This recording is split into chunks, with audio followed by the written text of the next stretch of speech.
बार्शी तालुक्यातील पांगरी या ठिकाणी घडलेली ही घटना ऐकून प्रत्येकाचं काळीज पिळवटून निघत आहे। ज्या आईच्या कुशीत सुरक्षित वाटायला हवं त्याच आईच्या हातून 6 महिन्याच्या निरागस बाळाचा गळा चिरून जीव घेतला गेलाय। या क्रूर घटनेनं संपूर्ण परिसर सुन्न झालाय। शनिवारी दुपारच्या सुमारास ही धक्कादायक घटना उघडकीस आली।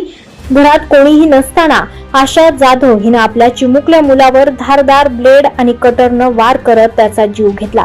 रक्ताच्या थारोळ्यात पडलेलं ते निष्पाप लेकरू पाहून आजोबांच्या पायाखालची जमीनच सरकली। इतक्यावरच थांबली नाही तर 6 वर्षांच्या निष्पाप मुलीवरही प्राणघातक हल्ला करण्यात आला। तिच्या गळ्यावर आणि हातावर खोल जखमा असून ती सध्या मृत्यूशी झुंज देत आहे। तिची निरागस अवस्था पाहून उपस्थितांचं मन हेलावून जात आहे। या सर्वांनंतर संबंधित महिलेनं स्वतःही दुसऱ्या मजल्यावरून उडी मारून आयुष्य संपवण्याचा प्रयत्न केलाय। शेजारच्यांच्या सतर्कतेमुळे तिला तत्काळ रुग्णालयात दाखल करण्यात आलं। आई आणि मुलगी दोघींवर उपचार सुरू असून त्यांची प्रकृती चिंताजनक आहे।